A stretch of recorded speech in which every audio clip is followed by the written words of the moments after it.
first incident was March the 3rd. He came home from Tuscaloosa, from Northport. I had some friends over there all sitting around talking, playing cards, whatever. He flipped. We fought. He stomped me, and when I hit the floor, he stomped me in my stomach. The deputy said they couldn't do nothing because there were no visible marks. Okay, I think it had to be at least about 2 weeks ago. He put this mark on me. This little cut right here on me, here at my auntie house. Then he came in the back door and kicked the door in. And we fought then. I was bruised up and swollen and sore from that. Didn't nothing go on about that. And I told him that day, I was like, y'all not gonna do nothing till this man kill me. Well, what happened was Thursday, Nate called me. He had been calling me, he making little idle threats. So to keep him from doing something to my family, I just go with him. But Thursday, I wasn't gonna go with Nate, but then another man said, well, just go on. Which I followed my first mind and went with Nate. Nate was like, this the last time, I promise you, this the last time. Give me a kiss, hug me. Say you love me, this the last time, I promise this the last time. And I was like, okay, Nate. We get to the house, we get to our house in Eastwood Hills. And when we walk in the front door, he go in the door before I do. But he goes on through the living room and go out the side door. He went out the cop, I think it was the cardboard door, he went out, not the back door. And he come back in, he like, come on in the room, go on in the room. He first told me just go on in the room, I didn't go ahead. I went ahead and he was like, Nate, what did you go outside for? He was like, Nate, you'll see. You said I got something to show you. And when we were standing in the room, when he came in the room, I'm glad he didn't lock the door, he just shot it. He started stabbing me. And I was confused, and I was like, Nate, what you doing?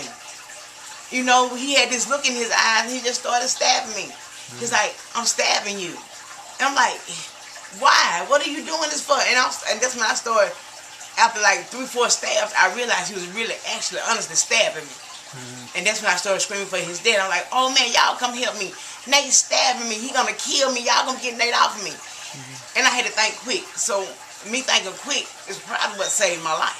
Because with him being tall as he is, and taller than me and stronger than me, I hit the floor. I got on the floor because in our bedroom we have a half a bath. And somehow I ended up in there fighting with him. I cut my hands up on the inside, both hands, grabbing the blade of the knife to try to keep him from killing me. And he was saying that he was going to kill me. He was like, if I can't have you, nobody's going to have you. You are my life. I love you. You my world. You know, you made me. We shine together. And I'm not going to let you go like that. He punctured my lung. That's how I messed the right hand up. Because I used the right hand to protect my lung on the left, to protect the left side. That's where he was stabbing me. I mean, they were saying that he had a cut in his hand. They were saying that I cut him. I didn't cut him.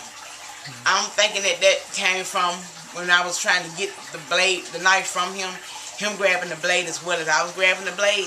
We both was grabbing the blade. I'm trying to keep him from killing me. And I'm saying whatever I have to say to him to save my life, because I didn't have a weapon to defend myself. When I got up off that floor in the bathroom, it was a puddle of blood. My bedroom was a puddle of blood. Down the hallway is puddle of blood and my handprint. In the living room there's blood. There's even meat what fell out of my stomach. Like, I mean, I don't know where it come from. Was it fat or what? It fell out my stomach, out of some of the cuts out of my stomach. I mean, but I kept telling him, I was like, I told his brother was nervous. You know, and I was telling him, you got to talk to me. When I got the phone from his dad and told 911, I was like, I think I've been stabbed like 33 times, about 30 sometimes, 30 or 33 times. I was trying to count him as he was stabbing me so that, hey, in case I make it out of here, I need to be able to tell them how many times I've been stabbed and where I've been stabbed at. That's make it easier on them, and it'll save my life. And how many times was it? But the doctor said he stopped counting at 20. He lost count after 20. Coming through it, you know, in the wake of what happened, so how do you feel now?